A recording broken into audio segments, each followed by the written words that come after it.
ಸ್ವಾಗತವನ್ನು ಮಾಡಿ. ಬಹುಶಃ ರಾಜ್ಯದಲ್ಲಿ ಬಿಜೆಪಿ ಪ್ರತಿಭಟನೆ ಕಾವು ಜೋರಾಗಿದೆ. ಇವತ್ತು ಗದಗದಲ್ಲಿ ಕೂಡ ಪ್ರತಿಭಟನೆ ನಡೆಯಿತು. ಕಾರಣ ಏನು ಅಂತ ಕೇಳಿದ್ರೆ, ಹುಬ್ಬಳ್ಳಿಯಲ್ಲಿ ಕರಸೇವಕರನ್ನ ಬಂಧನ ಮಾಡಿದ್ದು. ಜನವರಿ 22ರಂದು ರಾಮ ಮಂದಿರ ಉದ್ಘಾಟನೆ ಇದೆ. ಇಂತಹ ಸಂದರ್ಭದಲ್ಲಿ ರಾಮ ಭಕ್ತರನ್ನ ಹಿಂಸೆ ಕೊಡುವಂತ ಕೆಲಸವನ್ನ ಕಾಂಗ್ರೆಸ್ ಸರ್ಕಾರ, ರಾಜ್ಯದಲ್ಲಿರುವ ಕಾಂಗ್ರೆಸ್ ಸರ್ಕಾರ ಮಾಡ್ತಾ ಇದೆ ಅನ್ನೋ ಆರೋಪ. ರಾಜಕೀಯ ದ್ವೇಷದಿಂದ ಈ ರೀತಿ ಮಾಡ್ತಾ ಇದ್ದಾರೆ. ಈಗ ರಾಮ ಮಂದಿರ ಜನವರಿ 22ರಂದು ಉದ್ಘಾಟನೆ ಇದೆ. ಇಂತಹ ಸಂದರ್ಭದಲ್ಲಿ ನಿರಪರಾಧಿಗಳನ್ನ, ರಾಮ ಭಕ್ತರನ್ನ, ಕರಸೇವಕರನ್ನ, ಹಿಂದೂ ಪರ ಸಂಘಟನೆಯ ಕಾರ್ಯಕರ್ತರನ್ನ ಬಂಧನ ಮಾಡಲಿಕ್ಕೆ ಸರ್ಕಾರ ಮುಂದಾಗಿದೆ. ಸೊ ಇದು ಎಕ್ಸಾಂಪಲ್ಲು. ಈಗ ಅವ್ರನ್ನ ಬಂಧಿಸಿ ಜೈಲಿಗೆ ಕಟ್ಟುವಂಥ ಕೆಲಸ ಏನಿತ್ತು ಅನ್ನೋದು ಬಿಜೆಪಿಗರ ಆಕ್ರೋಶ, ಅವರು ವಾದ ಇದೆ. ಇದನ್ನ CM ಅವರು ಏನು ಹೇಳ್ತಾರೆ, ಸಿದ್ದರಾಮಯ್ಯ ಅವರು, ಅಪರಾಧ ಮಾಡಿದವರನ್ನ ಮಾತ್ರ ಶಿಕ್ಷೆ ಮಾಡ್ತೇವೆ, ನಿರಪರಾಧಿಗಳಿಗೆ ಇಲ್ಲ. ರಾಜಕೀಯ ಮಾಡೋದು ಬಿಜೆಪಿ ಮಾಡ್ತಾ ಇದೆ, ನಾವು ಮಾಡ್ತಾ ಇಲ್ಲ ಅಂತ ಇವತ್ತು ವಿಧಾನಸಭೆಯಲ್ಲಿ ಹೇಳಿದ್ದಾರೆ ಸಿದ್ದರಾಮಯ್ಯ. ಇದಕ್ಕೆ ಅಗ್ರೆಸ್ಟ್ ಆಗಿ ಹುಬ್ಬಳ್ಳಿಯಲ್ಲಿ ಪ್ರತಿಪಕ್ಷದ ನಾಯಕ ಆರ್ ಅಶೋಕ್ ಅವರು ಕೂಡ ಮಾತಾಡಿದ್ದಾರೆ. ಅಲ್ಲರಿ, 59,000ಕ್ಕಿಂತ ಹೆಚ್ಚಿಗೆ ಇದೆ LPC ಅಂದ್ರೆ ಲಾಂಗ್ ಪೆಂಡಿಂಗ್ ಕೇಸ್. ಇಷ್ಟಿದ್ದಾಗೂ ಈ ಹುಬ್ಬಳ್ಳಿಯ ವ್ಯಕ್ತಿನ ನಿಮ್ಗೆ ಹೆಂಗೆ ಸಿಕ್ಕ, ಕರಸೇವಕರು ಯಾಕೆ ಬೇರೆ ಇಲ್ವಾ ಅಂತ. ಇದಕ್ಕೆ ಒಂದು ಎಕ್ಸಾಂಪಲ್ ಕೊಟ್ಟಿದ್ದಾರೆ ಅವರು. ರಾಹುಲ್ ಗಾಂಧಿ ಮೇಲೆ ಚೀಟಿಂಗ್ ಕೇಸ್ ಇಲ್ವಾ? ಅವ್ರನ್ನ ಯಾಕೆ ಬಂಧಿಸ್ಲಿಲ್ಲ? ಅದಕ್ಕೆ ಯಾಕೆ ನೀವು ಮಾತಾಡೋದಿಲ್ಲ? ಅವರು ಅಪರಾಧಿ ಅಲ್ಲ? ಅವ್ರ ಪ್ರಶ್ನೆ ಇದು. ಯಾಕಂದ್ರೆ ನಿಮಗೆ ರಾಮನ ಮೇಲೆ ಇಷ್ಟು ಯಾಕೆ ಸಿಟ್ಟು?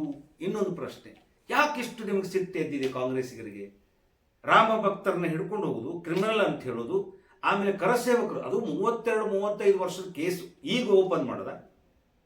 ಈಗ ಅಂತದು ಏನಿತ್ತು ಈಗ ಅಂದ್ರೆ, ರಾಮ ಮಂದಿರ ಉದ್ಘಾಟನೆ ಆಗ್ತಾ ಇದೆ ಅಲ್ಲ, ನಿಮಗೆ ಸಹನ ಆಗ್ತಾ ಇಲ್ಲ. ಅದರ ಅಗ್ರೆಸ್ಟ್ ಆಗಿ ಏನಾದರೂ ಒಂದು ಗುಳ್ಳು ಎಬ್ಬಿಸ್ಬೇಕು, ಏನಾದರೂ ಒಂದು ತಂತ್ರ ಹೂಡಬೇಕು ಅನ್ನುವಂಥ ಕುತಂತ್ರದಿಂದ ಈ ಕರಸೇವಕರನ್ನ ಬಂಧನ ಮಾಡಿದಿರಿ. ಅದರಲ್ಲಿ ಪಾಪ 5 ಮಂದಿ ಖುಲಾಸೆ ಆಗಿದ್ದಾರೆ, 3 ಮಂದಿ ಸತ್ತೋಗಿದ್ದಾರೆ. ಈಗ 35 ವರ್ಷದ ಹಿಂದಿನ ಕೇಸನ್ನು ಈಗ ಓಪನ್ ಮಾಡಿದ್ರಿ. ನಿಮ್ಗೆ ಏನು ಹೇಳಬೇಕು? ನೀವೊಂದು ತುಷ್ಟೀಕರಣದ ರಾಜಕಾರಣ, ಕೆಲವೊಂದಿಷ್ಟು ಕೆಲವು ಜಾತಿ ಅಂದ್ರೆ, ಅದು ಓಪನ್ ಆಗಿ ಹೇಳಿದ್ರೆ ಮುಸ್ಲಿಮರನ್ನ ಓಲೈಕೆ ಮಾಡೋಗೋಸ್ಕರ ಮಾಡ್ತಾ ಇದ್ದೀರಿ ನೀವು.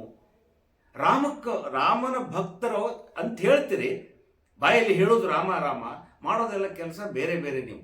ಸೊ ಹಾಗಾಗಿ ಸರ್ಕಾರ ಈಗಾದರೂ ಎಚ್ಚೆತ್ತುಕೊಳ್ಬೇಕು. ರಾಮ ಭಕ್ತರ ಮೇಲೆ ನೀವು ಏನಾದರೂ ಅನಾಹುತ ಮಾಡಿದ್ರೆ, ಅಥವಾ ಸುಮ್ಮನೆ ಕರಸೇವಕರ ವಿರುದ್ಧ ನೀವೇನಾದ್ರು ಕಾರ್ಯಾಚರಣೆ ಮಾಡಿದ್ರೆ ನಾವು ಕೇಳೋದಿಲ್ಲ, ಸಹನಿಲ್ಲ, ನಮ್ಮ ತಾಳ್ಮೆ ಕೆಡುತ್ತೆ, ಎಚ್ಚರಿಕೆ ಕೊಟ್ಟಿದ್ದಾರೆ. ಸೊ ನಿಮಗೆ ಎರಡೂ ತೋರಿಸ್ತೇನೆ. ಈಗ CM ಅವರು ಮಾತಾಡಿದ್ದಾರೆ ವಿಧಾನಸಭೆಯಲ್ಲಿ ಇವತ್ತು, ಪ್ರಶ್ನೆ ಪತ್ರಕರ್ತರ ಜೊತೆಗೆ ಮಾತಾಡಿದರೆ, ಬಹಳ ಲೋಕಾಭಿಮುಖವಾಗಿ ಮಾತಾಡಿದ್ದಾರೆ. ನಾವು ರಾಜಕಾರಣ ಮಾಡ್ತಾ ಇಲ್ಲ, ದ್ವೇಷ ರಾಜಕಾರಣ ಮಾಡ್ತಾ ಇಲ್ಲ, ಯಾವುದೇ ತುಷ್ಟೀಕರಣ ಇಲ್ಲ. ಆಮೇಲೆ ಬಿಜೆಪಿ ಅವರು ಮಾಡುವಂಥ ಉದ್ದೇಶ ಏನು? ಬಿಜೆಪಿ ಉದ್ದೇಶ ಏನಿದ್ರಲ್ಲಿ? What is the intention? ಏನಿದೆ ಉದ್ದೇಶ? ಅಂದ್ರೆ ಅಪರಾಧಿಗಳನ್ನ ರಕ್ಷಣೆ ಮಾಡುವಂಥದ್ದ, ಅಥವಾ ಶಿಕ್ಷೆ ಆಗಬಾರ್ದು ಅಪರಾಧಿಗಳಿಗೆ ಅಂತನ? ಯಾಕೆ ಪ್ರತಿಭಟನೆ ಮಾಡುವ ಕೆಲಸ ಯಾಕೆ ಮಾಡ್ತಾ ಇದೆ? ಇದು CM ಅವರ ಪ್ರಶ್ನೆ. ಈ ರೀತಿ ನೀವು ಯಾಕೆ ಮಾಡ್ತಾ ಇದ್ದೀರಿ ಅಂತ ಪ್ರತಿಪಕ್ಷದ ನಾಯಕ ಆರ್ ಅಶೋಕ್ ಅವರ ಪ್ರಶ್ನೆ. ಎರಡೂ ಪ್ರಶ್ನೆ ಜುಗಲ್ಬಂದಿ ಇಬ್ಬರದು ಏನಿದೆ ನೀವು ನೋಡಿ. CM ಅವರು ಮಾತಾಡಿದ್ದಾರೆ, ಸಿದ್ದರಾಮಯ್ಯನವರು, ಜೊತೆಗೆ ಆರ್ ಅಶೋಕ್ ಅವರು ಪ್ರತಿಪಕ್ಷ ನಾಯಕರು ಮಾತಾಡಿದ್ದಾರೆ. ಎರಡೂ ನಿಮಗೆ ಈಗ ತೋರಿಸ್ತೇವೆ. ಕಾರ್ಯಕರ್ತರು ಯಾರ್ಯಾರೇ ಆಗಲಪ್ಪ, ಅದು ತಪ್ಪು ಮಾಡದವರಿಗೆ ಶಿಕ್ಷೆ ಕೊಡಬೇಡಿ ಅಂತ ಪ್ರತಿಭಟನೆ ಮಾಡ್ತಾ ಇದ್ದಾರಾ? ನೀನು ಅದು ಕೇಳೋದೇ ಇಲ್ಲ ಅಲ್ಲಿ. What is your intention? ಇದನ್ನ ಅಲ್ಲೂ ಕೆಳಗಡೆನೂ ಕೇಳದೆ, ನೀನು ಇಲ್ಲೂ ಕೇಳ್ತಾ ಇದೆಯಾ? ಅದು ಕೇಳದೆ ಅವ್ರಿಗೆ, ತಪ್ಪು ಮಾಡದವ್ರಿಗೆ ಇನ್ಮೇಲೆ ಶಿಕ್ಷೆ ಕೊಡಬಾರ್ದು ಯಾರಿಗೂ ಅಂತ ಚಳುವಳಿ ಮಾಡ್ತಾರ, ಪ್ರತಿಭಟನೆ ಮಾಡ್ತಾರ? ಸುಮ್ಮನೆ ಏನ ಕೇಳ್ತೀರಿ ನೀವು? ಅವ್ರು ಹೇಳಿದ್ರು ನೀವು ಕೇಳ್ತೀರಿ. ಅವ್ರು ರಾಜಕೀಯಕ್ಕೋಸ್ಕರ ಮಾಡ್ತಾರೆ.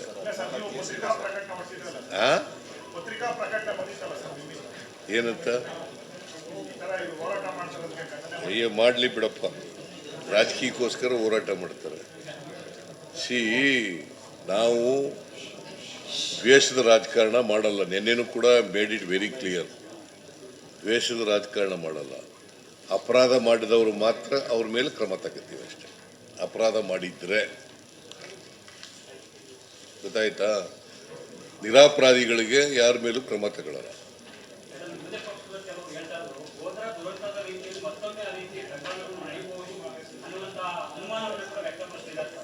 ಏನ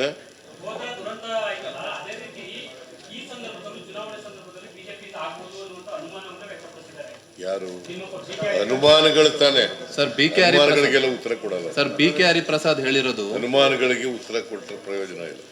ಊಹೆಗಳಿಗೆ ಅನುಮಾನಗಳಿಗೆ ಉತ್ತರ ಇಲ್ಲ.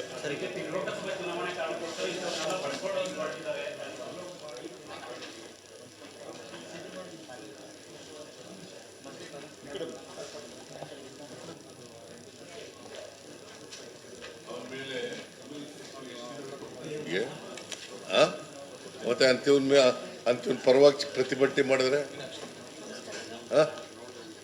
ಹೇಳಿ, ನೀವೇ ಹೇಳಿ. ಸುಮ್ಮನೆ ಕೇಳಬಾರ್ದಿಲ್ಲ, ಕೇಳ್ತೀರಪ್ಪ ನೀವು.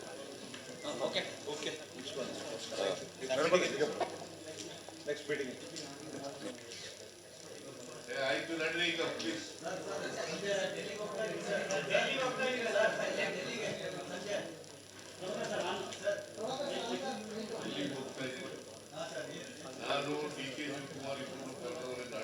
ಇದೆ ಬಹುಶಃ ಮೋಸ್ಟ್ ಲೈಕ್ಲಿ ಪಾರ್ಲಿಮೆಂಟ್ ಎಲೆಕ್ಷನ್ ಬಗ್ಗೆ ಮಾತಾಡ್ಬೋದು ಅಂತ ಅನ್ಸುತ್ತೆ. ಅದಕ್ಕೆ ನಾವಿಬ್ರು ಹೋಯ್ತಾ ಇದ್ದೀವಿ.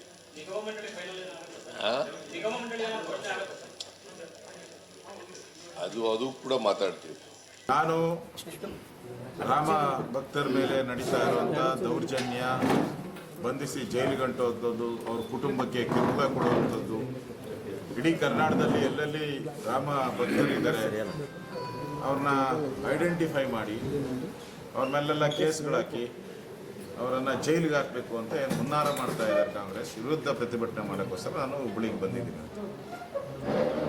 ಕಾರ್ಯಕರ್ತರೆಲ್ಲ ಈಗ ಹೋರಾಟ ರೂಪರೇಖೆಗಳನ್ನು ಫಿಕ್ಸ್ ಮಾಡಿದ್ದಾರೆ. ಈಗಾಗಲೇ ಡಯಾಸು ಕೂಡ ಹಾಕಿದ್ವಿ. ಯಾವ ಸ್ಟೇಷನ್, ಟೌನ್ ಪೊಲೀಸ್ ಸ್ಟೇಷನ್ ಎಲ್ಲಿ ದೌರ್ಜನ್ಯ ಆಯಿತು ರಾಮ ಭಕ್ತರ ಮೇಲೆ, ಅದೇ ಸ್ಥಳದಲ್ಲೇ ನಾವೀಗ ಹೋರಾಟಗಳನ್ನು ನಾವು ಮಾಡ್ತಾ ಇದ್ದೀವಿ.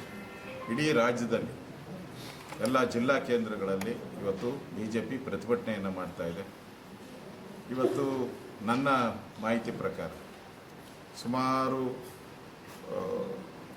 56,000ಕ್ಕೂ ಹೆಚ್ಚು ಕೇಸ್ಗಳು, ಪೆಂಡಿಂಗ್ ಕೇಸ್ಗಳು, ಏನೋ ಲಾಂಗ್ ಪೆಂಡಿಂಗ್ ಕೇಸ್ಗಳು ಇದೆ ಇಲ್ಲಿ ಕರ್ನಾಟಕದಲ್ಲಿ. ದೇಶದಲ್ಲಿ ಇನ್ನೂ ಜಾಸ್ತಿ ಇದೆ. ಇಷ್ಟು ಪೆಂಡಿಂಗ್ ಇರುವಂಥ ಕೇಸ್ಗಳು ಬಿಟ್ಟು ಹುಬ್ಳಿ ಕಡೆನೇ ಬಂದಿದ್ದೀರಲ್ಲ ಕಾಂಗ್ರೆಸ್ ಅವರು, ಅದು ಕರ್ಸೇವೆ ಮಾಡಿದಂಥವ್ರನ್ನೇ ಹುಡುಕಿದಿರಲ್ಲ. 56,000 ಕೇಸ್ ಇರೋದು. 56,000 ಅಂದರೆ ಜನ ಲೆಕ್ಕ ಹಾಕೊಳ್ಳಿ, ಎಷ್ಟು ಲಕ್ಷಾಂತರ ಜನ ಆಗೋಗ್ತಾರೆ. ಹುಬ್ಳಿ ಕಡೆನೇ ಬಂದು ಅದು ಕರ್ಸೇವಕರನ್ನೇ ಹುಡುಕಿ ಹೇಳ್ದೆ ಕೇಳದೆ ಅವ್ರನ್ನ ಮಾತಾಡೋಕ್ಕೂ ಅವಕಾಶ ಕೊಟ್ಟಿದ್ದೆ ಜೈಲಿಗೆ ಹಾಕಿದಿರಲ್ಲ. ಇದು ನ್ಯಾಯನ? ಕಾನೂನು ಅಂತ ಹೇಳ್ತಾರೆ ಯಾರು? ಗೃಹ ಸಚಿವರು. ಕಾನೂನು ಗೊತ್ತಿಲ್ವಾ BJP ಅವರಿಗೆ? ಫಸ್ಟ್ ನಿಮ್ಗೆ ಕಾನೂನು ಗೊತ್ತಿದ್ರೆ ನೋಟಿಸ್ ಹಾಕ್ರಿ, ಕೊಡಲಿಲ್ಲ. ಅಬ್ಸ್ಕ್ಯಾಂಡಿಂಗ್ ಅಂತ ಯಾಕೆ ತೋರಿಸ್ರಿ? ಈ ಕೇಸಲ್ಲಿ ಮೊದಲು ಯಾರ್ಯಾರು ಇದ್ದರೋ ಅವರು 5 ಜನ ಅಡ್ಮಿಟ್ ಆಗಿದ್ದಾರೆ.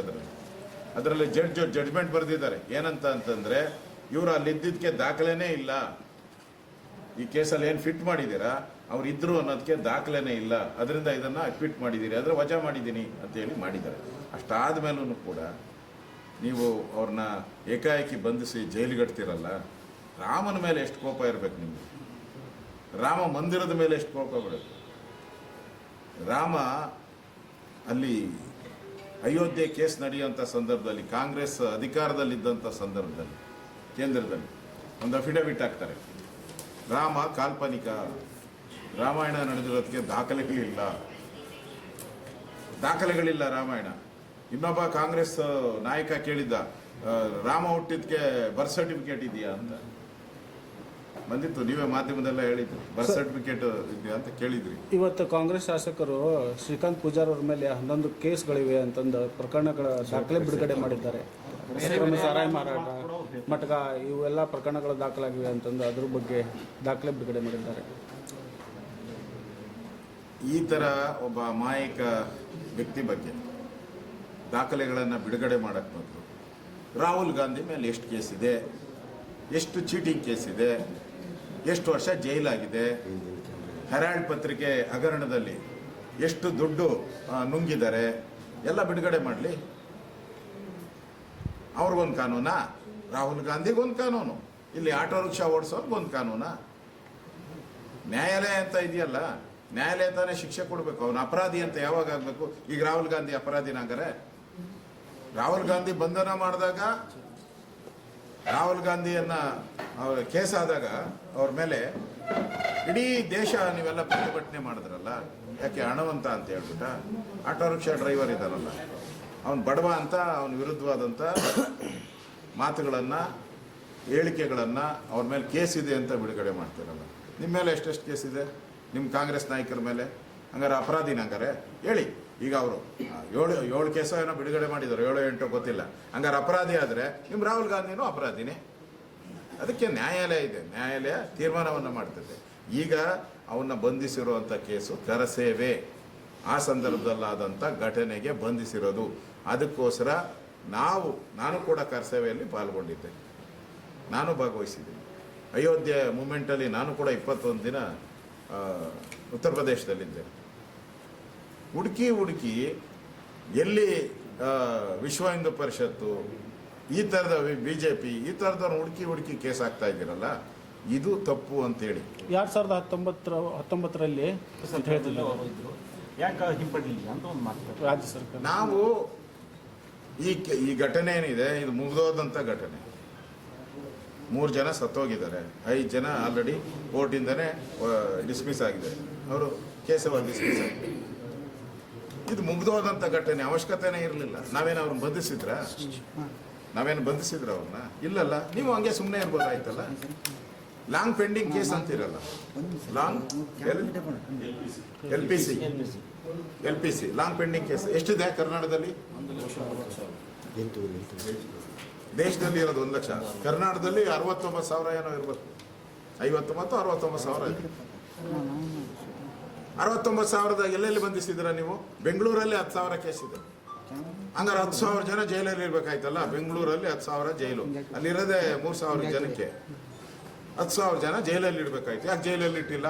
ಇವುದೇ ಹುಡುಕಿ, ಕರಸೇವೆನೇ ಹುಡುಕಿ, ಅಯೋಧ್ಯೆ ರಾಮ ಮಂದಿರ ಉದ್ಘಾಟನೆ ಆಗುವ ಸಂದರ್ಭನೂ ಹುಡುಕಿ ಮಾಡ್ತಾ ಇದ್ದೀರಿ. ಅಂದರೆ ನಿಮ್ಮ ಕಾಂಗ್ರೆಸ್ ಅವರು ರಾಮ ಮಂದಿರದ ಈ ಉದ್ಘಾಟನೆ ಸರಿಯಾಗಿ ನಡಿಬಾರ್ದು, ರಾಜಕೀಯವಾಗಿ ಬಳಸ್ಕೊಳ್ತಿದ್ದಾರೆ ಈ ಪ್ರಕರಣವನ್ನು. ಅಂದ್ರೆ ಉತ್ತರ ಕನ್ನಡ ಸಾಕಷ್ಟು ಸಮಸ್ಯೆ, ಅದನ್ನು ಬಿಟ್ಟು ಹುಬ್ಬಳ್ಳಿಗೆ ಯಾಕೆ ಈ ವಿಷಯ ಇದನ್ನ ರಾಜಕೀಯವಾಗಿ ಬಳಸ್ಕೊಳ್ತಿದ್ದಾರೆ. ಉತ್ತರ ಕರ್ನಾಟಕ ಒಂದು ನಯಾ ಪೈಸೆ ಬಿಡುಗಡೆ ಆಗಿಲ್ಲ. 7 ತಿಂಗಳಲ್ಲಿ ಎಷ್ಟು ಬಿಡುಗಡೆ ಆಗಿದೆ? ಅವ್ರಿಗೆ ತಾಕತ್ತಿದ್ರೆ ಹೇಳ್ರಿ, ಎಷ್ಟು ಹಣ 7 ತಿಂಗಳಲ್ಲಿ ಹೊಸ ಕೆಲಸ ಹೆಂಗ್ ಮಾಡಿದ್ರೆ ಹೇಳಿ.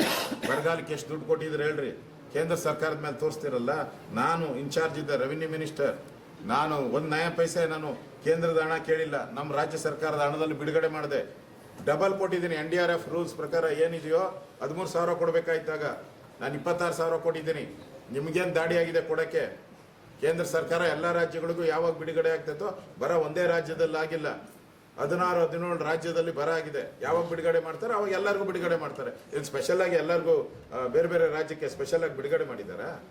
ನೀವು ಅದು ಅಲ್ಲಿ ಹಣ ಕೊಡೋಕ್ಕೆ ನಿಮ್ಗೆ ಯೋಗ್ಯತೆ ಇಲ್ಲ. ಇಲ್ಲಿ ಬಂಧಿಸಿದ್ದೀರಾ. ಯಾಕೆ ಬಂಧಿಸಿದ್ದೀರಾ ಅಂತ ಹೇಳಿದ್ರೆ ಅವರು ಏನೋ ಕ್ರಿಮಿನಲ್ ಅಂತ. ಹಾಗಾದ್ರೆ ಕರ್ನಾಟಕದಲ್ಲಿರುವಂಥ ಲಾಂಗ್ ಪೆಂಡಿಂಗ್ ಕೇಸ್ ಏನಿದೆ, 59,000 ಜನ ಇದ್ದಾರಲ್ಲ, 59,000 ಜನ ಬಂಧಿಸ್ಬೇಕಾಯ್ತು. ಯಾಕೆ ಬಂಧಿಸಿಲ್ಲ? ಯಾಕೆ ಆಟೋ ರಿಕ್ಷಾ ಡ್ರೈವರೇನ ನಿಮ್ಗೆ ಸಿಕ್ಕಿದ್ದು? ಯಾರು ದೊಡ್ಡವ್ರು ಸಿಕ್ಕಿಲ್ವ ನಿಮಗೆ? ತಾಕತ್ತಿದ್ರೆ ಬಂಧಿಸ್ರಿ. ನಾನು ಕರಸೇವೆಗೆ ಹೋಗಿದ್ದೆ, ನಾನು ಕರಸೇವೆಯಲ್ಲಿ ಪಾಲ್ಗೊಂಡಿದ್ದೀನಿ. ಹಿಂದೆ ಹುಬ್ಳಿ ಮೈದಾನ ಗಲಾಟೆ ನಡೀತಲ್ಲ, ಕಿತ್ತೂರು ರಾಣಿ ಚೆನ್ನಮ್ಮ, ಅದನ್ನು 30 ವರ್ಷದ ಹಿಂದೆ ಬಂದಿದ್ದೆ ನಾನು, 30-35 ವರ್ಷದ ಹಿಂದೆ. ನನ್ನ ಮೇಲೆ ಕೇಸ್ ಇದೆ, ಹಾಕಿದ್ದಾರೆ. ಏನಾಗಿದೆಯೋ ಗೊತ್ತಿಲ್ಲ ನನಗೆ. ಬಂಧಿಸಿ. ಈ ಲೋಕಸಭೆ ಹತ್ರ ಬಂತು, ಎಲೆಕ್ಷನ್ ಗಿಮಿಕ್ ಮಾಡ್ತಾರೆ ಬಿಜೆಪಿ ಅವರು ಅಂತ ಹೇಳ್ತಾರೆ. ಲೋಕಸಭೆ ಸೋಲ್ತೀನಿ ಭಯದಿಂದ. ಹುಚ್ಚು ಕಾಂಗ್ರೆಸ್ ಅವರು ಹುಚ್ಚಿಡಿದ ರೀತಿಯಾಗಿ ಅಲಿತಾ ಇದ್ದಾರೆ. ಎಲ್ಲ ಸರ್ವೆನಲ್ಲೂ ನಿಮ್ಮೆಲ್ಲ ಮಾಧ್ಯಮದಲ್ಲೂ ಸರ್ವೆ ಆಗ್ತಾನೆ ಇದ್ದೀರಾ. ಈಗ 4-5 ಸರ್ವೆ ಬಂದಿದೆ. ಆಲ್ ಇಂಡಿಯಾ ಸರ್ವೆ ಬಂದಿದೆ, ಸ್ಟೇಟ್ ಸರ್ವೆ ಬಂದಿದೆ. ಎಲ್ಲದರಲ್ಲಿ ಏನು ತೋರಿಸ್ತಾ ಇದ್ದೀರಾ? BJP 21, 23, 24 ಸ್ಥಾನ ತೋರಿಸ್ತಾ ಇದ್ದಾರೆ. ಕಾಂಗ್ರೆಸ್ ಅವರು ಒಂಥರ ಹುಚ್ಚಿಡಿದು ಬಿಟ್ಟಿದೆ. ಸೋಲ್ತೀರಿ ಅಂತ ಭಯದಿಂದ ಯಾರನ್ನಾದ್ರೂ ಒಂದು ಸಮುದಾಯನ ಜೊತೆಗೆ ತಗೊಬೇಕು ಅಂತೇಳಿ ಮುಸ್ಲಿಮರನ್ನ ಓಲೈಕೆ ಮಾಡಿ ಹಿಂದೂ ಮುಸ್ಲಿಮರ ಬಗ್ಗೆ ಬೆಂಕಿ ಹಂಚುವಂಥ ಕೆಲಸವನ್ನ ಕಾಂಗ್ರೆಸ್ ಅವರು ಮಾಡ್ತಾ ಇದ್ದಾರೆ. ಇಶ್ಯೂಗಳೆಲ್ಲ ಇದನ್ನ ರಾಜಕೀಯವಾಗಿ ಬಳಸ್ಕೊಳ್ತಿದ್ದಾರೆ ಅಂತ. 7 ತಿಂಗಳು ಇಶ್ಯೂ ಇಲ್ಲ ಅಂತಂದ್ರೆ 7 ತಿಂಗಳು ಸರ್ಕಾರ ಸತ್ತೋಗಿದೆ ಅಂತ ಅರ್ಥ. ಬದುಕಿದ್ರೆ ಇಶ್ಯೂ ಇರ್ಬೇಕಲ್ಲಪ್ಪ. ಈಗ ನಡೆದಾಡೋ ಮನುಷ್ಯ ಎಡುತ್ತಾನೆ, ಎಲೆಕ್ಟ್ರಿಕ್ ಕಂಬ ಎಡುತ್ತ ಎಡುವಲ್ಲ. ಸರ್ಕಾರ ಸತ್ತೋಗಿದೆ, ಅದಕ್ಕೆ ಇಶ್ಯೂ ಇಲ್ಲ ಅಂತ ಅವ್ರು ಹೇಳ್ತಾ ಇದ್ದಾರೆ. ಇಶ್ಯೂ ಬೇಕಾದಷ್ಟು ಇದೆಯಲ್ಲ. 550 ಜನ ರೈತರು ಆತ್ಮಹತ್ಯೆ ಮಾಡ್ಕೊಂಡಿದ್ದಾರೆ. ಬರಗಾಲ ಬಂದಿದೆ, ಕಾವೇರಿಯಲ್ಲಿ ನೀರು ದಿನ ಹರಿದು ಹೋಗ್ತಾನೆ ಇದೆ, ಏನು ಮಾಡ್ತಾ ಇಲ್ಲ. ಕಾಂಗ್ರೆಸ್ಸಿನ ಶಾಸಕರು ಪಾಟೀಲ್ ಗುಲ್ಬರ್ಗ ಏನು ಹೇಳಿದ್ದಾರೆ, 7 ತಿಂಗಳಲ್ಲಿ ಒಂದು ಕಲ್ಲು ಹಾಕಿಲ್ಲ ಅಂತ. ಹಾಕಿದ್ದಾರೆ ಕಲ್ಲು. ಕರ್ನಾಟಕದ 7 ಕೋಟಿ ಕನ್ನಡಿಗರ ಮೇಲೆ ತಲೆ ಮೇಲೆ ಕಲ್ಲು ಹಾಕಿದ್ದಾರೆ ಕಾಂಗ್ರೆಸ್. ಸರ್, ಇವತ್ತಿನ ಪ್ರತಿಭಟನೆಗೆ ಸಂಬಂಧಪಟ್ಟಂತೆ ಈಗೇನು ನಾವು ಯಾರು ಮಾತಾಡೋದು, ನಾವೇನು ಅವ್ರ ಮೇಲೆ ಕ್ರಮನೇ ಮಾಡಿಲ್ಲಲ್ಲ. ಅದು ಮುಗ್ದೋದ ಕೇಸು. ಆ ಕೇಸ್ ಮುಗ್ದೋಗಿದ್ದು, ಅದಕ್ಕೇನು ಬೆಲೆನೂ ಇಲ್ಲ, ಏನೂ ಅರ್ಥನೇ ಇಲ್ಲ. ಕೋರ್ಟಲ್ಲಿ 5 ಜನ ಅಕ್ವಿಟ್ ಆಗಿದ್ದಾರೆ. ಇದೇ ಕೇಸಲ್ಲಿ 5 ಜನ ಅಕ್ವಿಟ್ ಆಗಿದ್ದಾರೆ, 3 ಜನ ಸತ್ತೋಗಿದ್ದಾರೆ. ಮುಗ್ದೋದಂತ ಕೇಸು, ಅದಕ್ಕೇನು ಇದು ಇಲ್ಲ. ಇದ್ದಿದ್ರೆ ಆಯ್ತಪ್ಪ. ಇವಾಗ ಓಕೆ, ಒಂದೇ ನಿಮಿಷ ಹೇಳ್ಬಿಡ್ತಾರೆ. ಅವ್ರೇನೋ ಕೇಳ್ತಾರೆ. ಸಿದ್ದರಾಮಯ್ಯ 2014ರಿಂದ ಯಾರಿದ್ದದ್ದು? ಸಿದ್ದರಾಮಯ್ಯ ಇದ್ದಿದ್ದು ಅಲ್ವಾ? ತಗೊಬೇಕಾಯ್ತು. ಅದಕ್ಕೆ ಮುಂಚೆ ಕಾಂಗ್ರೆಸ್ ಸರ್ಕಾರ ಇತ್ತಲ್ಲ, 2001ರಿಂದ 2004 ಕಾಂಗ್ರೆಸ್ ಸರ್ಕಾರ ಇದ್ದು. ಅವಾಗ ಯಾಕೆ ತಗೊಂಡಿಲ್ಲ? ನಿಮ್ದೇ ಸಮ್ಮಿಶ್ರ ಸರ್ಕಾರ ಇತ್ತಲ್ಲ, 2004ರಿಂದ ಧರ್ಮಸಿಂಗ್ ಇದ್ರಲ್ಲ, ಅವಾಗ ಯಾಕೆ ತಗೊಂಡಿಲ್ಲ? ನೀವು ಕುಮಾರಸ್ವಾಮಿ ಅವರು ಸಮ್ಮಿಶ್ರ ಸರ್ಕಾರ ಮಾಡಿದ್ರಲ್ಲ 2018ರಲ್ಲಿ, ಅವಾಗ ಯಾಕೆ ಇದು ಮಾಡಲಿಲ್ಲ? ಕೇಸ್ ಯಾಕೆ ಹಾಕಲಿಲ್ಲ ರೀ? ಯಾಕೆ ಹಾಕಿಲ್ಲ ಕೇಸು? ಅಯೋಧ್ಯೆ ಉದ್ಘಾಟನೆ ಬಂದಾಗೆ ಹಾಕಿದ್ದೀರಾ ಅಂತ ಹೇಳಿದ್ರೆ ನಿಮ್ದು ದೌರ್ಜನ್ಯ ಮಾಡುವಂಥದ್ದು, ರಾಜಕೀಯವಾಗಿ ಬಗ್ಗು ಬಡಿಯುವಂಥದ್ದು, ದ್ವೇಷದ ರಾಜಕಾರಣ, ಮೋಸದ ರಾಜಕಾರಣ. ಈ ಮೋಸದ ರಾಜಕಾರಣದ ವಿರುದ್ಧನೇ ಹೋರಾಟವನ್ನು ನಾವು ಮಾಡ್ತಾ ಇದ್ದೀವಿ. ವೀಕ್ಷಕರೇ, ಕೇಳಿದ್ರಲ್ಲ, ಆರ್ ಅಶೋಕ್ ಅವ್ರ ಮಾತುಗಳನ್ನು ಕೇಳಿದ್ರಿ, ಮುಖ್ಯಮಂತ್ರಿ ಸಿದ್ದರಾಮಯ್ಯ ಅವರ ಮಾತುಗಳನ್ನು ಕೇಳಿದ್ರಿ. ಇದು ರಾಜಕಾರಣ ನಾವು ಮಾಡ್ತಾ ಇಲ್ಲ, ನೀವು ಮಾಡ್ತಾ ಇಲ್ಲ, ಇಬ್ರು ಹೇಳ್ತಾ ಇದ್ದಾರೆ. ಆದರೆ ಇದು ಒಂಥರ ಏನಾಗಿದೆ ಅಂದ್ರೆ, ಕೈ ಕಮಲದ ಮಧ್ಯೆ ಈಗ ದೊಡ್ಡ ಹೋರಾಟ ನಡೆದಿದೆ. ಚುನಾವಣೆ ಹತ್ತಿರ ಬಂತು, ಲೋಕಸಭೆ ಚುನಾವಣೆ ಬಂತು. ಸೊ ಹೀಗಾಗಿ ಈ ಸಂದರ್ಭದಲ್ಲಿ ಎರಡೂ ಪಕ್ಷಗಳು ತಮ್ಮ ತಮ್ಮ ಬಲಗಳನ್ನು ತೋರಿಸಬೇಕಾದಂತ ಅನಿವಾರ್ಯ. ಅದು ಒಂದು ಕಡೆ ಇದ್ರೂ ಕೂಡ ಇಲ್ಲಿ ರಾಮ ಭಕ್ತರನ್ನ ಬಂಧಿಸುವ ಕೆಲಸ ಅಂದ್ರೆ ಈಗ ಓಪನ್ ಮಾಡುವಂಥದ್ದು ಏನಿತ್ತು? ಈಗ ರಾಮ ಜನ್ಮಭೂಮಿ ಹೋರಾಟಗಾರರ ಮೇಲಿರುವಂತಹ ಪ್ರಕರಣಗಳನ್ನ ಓಪನ್ ಮಾಡುವಂಥದ್ದು ಏನಿತ್ತು ಈಗ ಈ ಸಂದರ್ಭದಲ್ಲಿ? ಅದು ನೀವು ಎಲ್ಲಿ, ಬೆಂಗಳೂರು ಎಲ್ಲಿ, ಹುಬ್ಬಳ್ಳಿಯಲ್ಲಿ? ಸೊ ಇದನ್ನ ಯಾಕೆ ಸರ್ಕಾರ ಎಚ್ಚೆತ್ಕೊಂಡು ಸರಿಯಾಗಿ ಸಮರ್ಪಕವಾಗಿ ಚಿಂತನೆ ಮಾಡಬಾರ್ದು?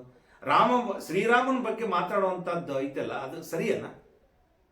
ಅದು ಇದು ಇದು ಇದು ನಿಮ್ಮ ಆತ್ಮಾವಲೋಕನೆ ಮಾಡ್ಕೊಳ್ಳಿ. ನೀವು ಎಲ್ಲಿದ್ದೀರಿ, ನೀವು ಏನು ಮಾತಾಡ್ತಾ ಇದ್ದೀರಿ, ಏನು ಮಾಡ್ತಾ ಇದ್ದೀರಿ? ನೀವು ಸರ್ಕಾರ ನಡೆಸುವಂಥವ್ರು, ಶಾಂತಿ ಸಮಾಧಾನ ಸಮಾಜದಲ್ಲಿ ನೆಲೆಗಟ್ಟು ಹಾಕಬೇಕಾದಂಥ ವ್ಯವಸ್ಥೆಯ ಸರ್ಕಾರ ಇವತ್ತು ಈ ರೀತಿ ರಾಮ ಮಂದಿರ ಉದ್ಘಾಟನೆ ಸಂದರ್ಭದಲ್ಲಿ ಕರಸೇವಕರನ್ನ ಬಂಧನ ಮಾಡೋದು. ಅದು ಏನೋ ಇರಲಿ, ಕೇಸ್ಗಳು ಏನೋ ಇರಲಿ, ನೀವು ಹೇಳೋದು ಸರಿ, ತನಿಖೆ ನಡೀಲಿ, ಆಗ್ಲಿ. ಆದರೆ ಈಗ ಬೇಕಿತ್ತ, ಅಗತ್ಯ ಇತ್ತ? ಅನಾವಶ್ಯಕವಾಗಿ ಶಾಂತಿ ಕದಡುವಂತ ವ್ಯವಸ್ಥೆ ಅಲ್ವಾ? ಧರ್ಮಗಳ ಮಧ್ಯೆ, ಜನಗಳ ಮಧ್ಯೆ ಬಾಂಧವ್ಯವನ್ನು ಒಡಿತಕ್ಕಂಥ ಕೆಲಸ ಯಾಕೆ ಮಾಡಬೇಕು? ಈಗ ಏನಿತ್ತು ಅಂತದ್ದು? ರಾಮ ಮಂದಿರದ ಕೂಗೆದ್ದಿದೆ, ಜನ ಒಕ್ಕಟ್ಟಾಗಿದ್ದಾರೆ, ರಾಮ ಮಂದಿರಗೋಸ್ಕರ ಕಾಯ್ತಾ ಇದ್ದಾರೆ, ಇಡೀ ದೇಶ ಆ ಕಡೆ ನೋಡ್ತಾ ಇದೆ. ಅಂತ ಸಂದರ್ಭದಲ್ಲಿ ಬೆಂಗಳೂರಾಗಿರುವಂತ ವ್ಯವಸ್ಥೆಯನ್ನು ಬಿಟ್ಟು ಇಲ್ಲಿ ಹುಬ್ಬಳ್ಳಿಗೆ ಬಂದು ಈ ವ್ಯಕ್ತಿನ ಕರಸೇವಕರನ್ನ ಬಂಧನ ಮಾಡುವಂತದ್ದು ಏನು ಅಂತ ಗಣಂದಾರ ಕೆಲಸ ಮಾಡಿದ್ದು ಏನಿತ್ತು ಅಂತದ್ದು? ಸೊ ಅದಕ್ಕೆ ಎರಡೂ ಪಕ್ಷದವರು ಆತ್ಮಾವಲೋಕನೆ ಮಾಡಿಕೊಳ್ಬೇಕಾದ ಅನಿವಾರ್ಯತೆ ಈಗ. ಮುಖ್ಯಮಂತ್ರಿಗಳು ಬಹಳಷ್ಟು ವಿವೇಚನೆಯಿಂದ, ಆಲೋಚನೆಯಿಂದ ನೋಡಿ, ನಿಮ್ಮಲ್ಲಿ ಒಬ್ಬರು ಮಾಜಿ ಸಚಿವರು ಆಂಜನೇಯ ಹೇಳಿಬಿಟ್ರು, ರಾಮನೇ ಸಿದ್ದರಾಮಯ್ಯ ಅಂತ, ಅಲ್ಲಿ ಯಾಕೆ ಹೋಗುದು ಅಂತ. ಏನ್ ಈ ತರ ಮಾತಾಡೋದು? ಇದಕ್ಕೆ ಅರ್ಥ ಐತೆ? ನಿಮ್ಮನ್ನು ಒಪ್ಕೋತಾರ ಜನ? ಸ್ವಲ್ಪ ಯಾಕಂದ್ರೆ ಜವಾಬ್ದಾರಿ ಸ್ಥಾನದಲ್ಲಿದ್ದಾಗ ಬಹಳಷ್ಟು ಜವಾಬ್ದಾರಿ, ಹೊಣೆಗಾರಿಕೆ ಇರಬೇಕು, ಸಾಮಾಜಿಕ ಬದ್ಧತೆ ಇರಬೇಕು. ಸರ್ಕಾರದ ವ್ಯವಸ್ಥೆ ಏನು, ಸಾಮಾಜಿಕ ಸ್ಥಿತಿಗತಿ ಏನು, ರಾಮ ಮಂದಿರದ ಕಡೆ ಇಡೀ ದೇಶ ನೋಡುವಾಗ ಇಡೀ ಪ್ರಪಂಚವೇ ನೋಡ್ತಾ ಇದೆ. ಇಂತಹ ಸಂದರ್ಭದಲ್ಲಿ ಆ ಕರಸೇವಕರನ್ನ ಬಂಧನ ಮಾಡಿ ಅನಾಹುತ ಅಲ್ಲ ಇದು. ಸೊ ಅದಕ್ಕೆ ಈಗಾದರೂ ಇದು ದೊಡ್ಡ ಗಲಾಟೆ ಆಗೋಕ್ಕಿಂತ ಮುಂಚೆ ಶಾಂತತೆಯನ್ನ ಕಾಪಾಡುವಂತ ಜವಾಬ್ದಾರಿ ಸ್ಥಾನದಲ್ಲಿರೋರು ಸಮರ್ಪಕವಾದಂತ ರೀತಿಯಲ್ಲಿ ಆಡಳಿತ ನಡೆಸಬೇಕು. ಯಾವುದೇ ಪಕ್ಷಪಾತ, ಜಾತಿ ಮತ್ತು ರಾಜಕಾರಣ ಬಿಟ್ಟು ಇದನ್ನು ಉತ್ತಮವಾದಂಥ ರೀತಿಯಲ್ಲಿ ಆಡಳಿತ ವ್ಯವಸ್ಥೆ ನಡೆಸಿದಾಗ ಮಾತ್ರ ಒಂದು ಉತ್ತಮವಾದಂಥ ಆಡಳಿತ ಜನರಿಗೆ ಸಿಗಲಿಕ್ಕೆ ಸಾಧ್ಯತೆ ಇದೆ. ಆಸ್ಕ್ ನ್ಯೂಸ್ ಇದು ಎಲ್ಲರಂತಲ್ಲ, ನಿಮ್ಮ ಆನಂದ್, ನಮಸ್ಕಾರ.